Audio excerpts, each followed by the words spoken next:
নমস্কাৰ সকলোকে স্বাগতম জনাইছো নিমাত ষ্টাডি পইণ্ট চেনেলটোলৈ। আজি আমি এই ভিডিঅ'টোৰ মাধ্যমেৰে তোমালোকৰ অসমীয়া পাঠ্যপুথিৰ গৌৰৱ লেচনটোৰ সকলো পাঠভিত্তিক প্ৰশ্ন উত্তৰ আলোচনা কৰিম। গতিকে তোমালোকে ভিডিঅ'টো শেষলৈকে চাবা। যদি তুমি এতিয়ালৈকে এই চেনেলটো ছাবস্ক্ৰাইব কৰা নাই তেন্তে প্লিজ চেনেলটো ছাবস্ক্ৰাইব কৰি দিবা আৰু এইটো ভিডিঅ' তোমালোকৰ বন্ধু বান্ধৱী অথবা এছামিছৰ হোৱাটছআপ গ্ৰুপত শ্বেয়াৰ কৰি দিবা। মৰমৰ ছাত্ৰ ছাত্ৰীসকল, এইটো ভিডিঅ'ৰ ডেছক্ৰিপশ্যনত একাদশ শ্ৰেণীৰ অসমীয়াৰ সকলো লেচনৰ ভিডিঅ'ৰ প্লেলিষ্টৰ লিংক দিয়া আছে। তাত ক্লিক কৰি তোমালোকে সকলো লেচনৰ ভিডিঅ'বোৰ চাই ল'বা। ব'লা তেন্তে বেছি পলম নকৰি আজিৰ ভিডিঅ'টো আমি আৰম্ভ কৰোঁ। পাঠটোৰ নাম হৈছে গৌৰৱ আৰু লিখক হৈছে কালিৰাম মেধি। এতিয়া আৰ্হি প্ৰশ্ন উত্তৰসমূহ চোৱা। ক অতি চমু প্ৰশ্ন। প্ৰতিটো প্ৰশ্নৰ মূল্যাংক 1 নম্বৰ প্ৰশ্ন, কালিৰাম মেধিৰ অসমীয়া ব্যাকৰণ আৰু ভাষা সম্পৰ্কীয় গ্ৰন্থখনৰ নাম লিখা। তোমালোকে উত্তৰত লিখিবা কালিৰাম মেধিৰ অসমীয়া ব্যাকৰণ আৰু ভাষা সম্পৰ্কীয় গ্ৰন্থখনৰ নাম অসমীয়া ব্যাকৰণ আৰু ভাষা তত্ত্ব। 2 নম্বৰ প্ৰশ্ন, ডিভাইন কমেডি কাৰ ৰচনা? উত্তৰ হ'ব ডিভাইন কমেডি ডাণ্টেৰ ৰচনা। 3 নম্বৰ প্ৰশ্ন, নেপোলিয়ন বনাপাৰ্ট কোন দেশৰ বীৰ আছিল? উত্তৰত লিখিবা নেপোলিয়ন বনাপাৰ্ট ফ্ৰান্সৰ বীৰ আছিল। 4 নম্বৰ প্ৰশ্ন, মৈথিলী জৰু বঙালীয়ে কোনগৰাকী পণ্ডিতক লৈ টনাটনি কৰে? উত্তৰত লিখিবা মৈথিলী জৰু বঙালীয়ে বিদ্যাপতি পণ্ডিতক লৈ টনাটনি কৰে। 5 নম্বৰ প্ৰশ্ন, জাপানীবিলাকে নিজৰ দেহৰ গড় কাৰ নিচিনা কৰিবলৈ চেষ্টা কৰিছে? উত্তৰত লিখিবা জাপানীবিলাকে নিজৰ দেহৰ গড় ককেচিয়ানবিলাকৰ নিচিনা কৰিবলৈ চেষ্টা কৰিছে। খ চমু প্ৰশ্ন। প্ৰতিটো প্ৰশ্নৰ মূল্যাংক 2 অথবা 3। 1 নম্বৰ প্ৰশ্ন, সৌভাগ্যৰ পৰা গৌৰৱ কেনেকৈ উপজে? উত্তৰ হ'ব সৌভাগ্যৰ বাবে উচ্চ বংশৰ মৰ্যাদা, ধন সম্পত্তি আৰু মান মৰ্যাদা লাভ কৰে। এজন ধনী ব্যক্তি বা উচ্চ বংশৰ লোকক বৰ্তমান সমাজত এক শ্ৰেণীৰ লোকে যথেষ্ট মান সন্মান কৰে। 2 নম্বৰ প্ৰশ্ন, ৰূপৰ বলত পোৱা মান আৰু ভক্তি স্থায়ী হয়নে বুজাই লিখা। উত্তৰত লিখিবা ৰূপৰ বলত পোৱা মান আৰু ভক্তি স্থায়ী নহয়, কাৰণ শৰীৰৰ পতনৰ লগে লগে ৰূপৰো পতন ঘটে। 3 নম্বৰ প্ৰশ্ন, বিশ্বামিত্ৰাৰ দুখৰ কাৰণ কি আছিল বুলি পাঠটোত কোৱা হৈছে? উত্তৰত লিখিবা বিশ্বামিত্ৰৰ দুখৰ কাৰণ জন্ম আছিল বুলি পাঠটোত কোৱা হৈছে। 4 নম্বৰ প্ৰশ্ন, শুদ্ধধনৰ নাম মানুহে কিয় জানে? উত্তৰত লিখিবা শুদ্ধধন বুদ্ধৰ বাপেক হোৱা বাবে মানুহে জানে। 5 নম্বৰ প্ৰশ্ন, দেশ জয় কৰা বীৰসকলে প্ৰকৃততে দেশ ৰাখিব পাৰেনে? উত্তৰত লিখিবা দেশ জয় কৰা বীৰসকলে প্ৰকৃততে দেশ ৰাখিব নোৱাৰে। গ দীঘল প্ৰশ্ন। প্ৰতিটো প্ৰশ্নৰ মূল্যাংক 4 অথবা 5। 1 নম্বৰ প্ৰশ্নত কৈছে ধনেই ধৰ্মৰ মূল, ধন নহ'লে যায় জাতি কুল। কথাষাৰ বুজাই লিখা। উত্তৰত লিখিবা ধন সম্পত্তি এনেকুৱা এটা নিচা যাৰ বাবে মানুহে নিজক লৈ গৌৰৱ অহংকাৰ কৰে। তেওঁলোকৰ মনত ধনেই সৰ্বেসৰ্বা।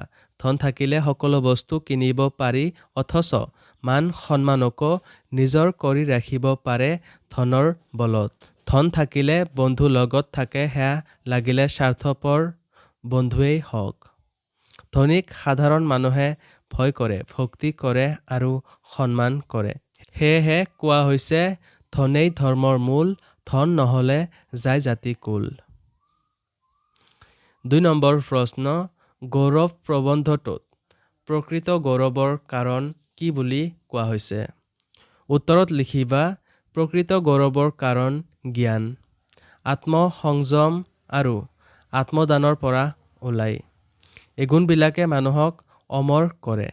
ছক্ৰেটিছৰ জ্ঞান, হৰিশ্চন্দ্ৰৰ ন্যায়, প্ৰহ্লাদৰ আত্মসংযম আৰু জয়মতীৰ আত্মদান ইতিহাসৰো গৌৰৱৰ বিষয়। শ্বেক্সপিয়েৰ, কবিৰ, শংকৰদেৱ, মাধৱদেৱ, কালিদাস, ব্যাস আদিৰ ৰচনাৰাজিয়ে আজিও গোটেই বিশ্বত স্থান দখল কৰি আছে। এই গৌৰৱৰ কাৰণ স্বৰ্গীয় আৰু চিৰস্থায়ী। ৩ নম্বৰ প্ৰশ্ন। প্ৰসংগ সংগতি দৰ্শাই ব্যাখ্যা কৰা। বিজেতাই মানুহক হে পৰাস্ত কৰে, মানুহৰ মনক পৰাস্ত কৰিব নোৱাৰে। উত্তৰত লিখিবা উপৰোক্ত গদ্যাংশফাকি আমাৰ অসমীয়া পাঠ্যপুথি সাহিত্য সৌৰভৰ অন্তৰ্গত কালিৰাম মেধি ৰচিত গৌৰৱ পাঠৰ পৰা তুলি দিয়া হৈছে। বলিয়ে নিজৰ দেহৰ বলত সকলো জয় কৰিব পাৰিলেও কিন্তু মন জয় কৰিব নোৱাৰে। উপৰোক্ত বাক্যফাকিয়ে তাৰেই অৱতাৰণা কৰিছে। বল হ'ল শৰীৰৰ এটি গৌৰৱৰ কাৰণ। বলে মানুহক সাহস, স্ফূৰ্তি আৰু আনন্দ দিয়ে। বল থাকিলে মানুহে আনৰ ওপৰত প্ৰভুত্ব চলাব পাৰে আৰু আনৰ পৰা ভয় ভক্তি আকৰ্ষণ কৰিব পাৰে। দেশ জয় কৰা বীৰসকলক গৌৰৱৰ পাত্ৰ বুলি ভবা হয়, কিন্তু বিজেতাই প্ৰথম দিন দেশ জয় কৰে, দ্বিতীয় দিন ৰাখে, তৃতীয় দিন আনে জয় কৰি লয়। আলেকজেণ্ডাৰে দেশ জয় কৰিছিল, কিন্তু প্লেটোৱেহে মানুহৰ মন জয় কৰিছিল।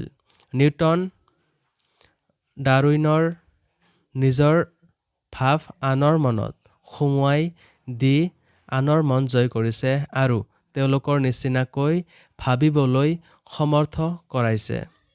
চুকাফা আৰু নৰনাৰায়ণৰ ৰাজ্য নাই, কিন্তু শংকৰদেৱৰ ৰাজ্য কোনেও ধ্বংস কৰিব পৰা নাই। আকবৰৰ ৰাজ্য কেতিয়াবাই ছাৰখাৰ হ'ল, কিন্তু গৌতম বুদ্ধৰ হোৱা নাই।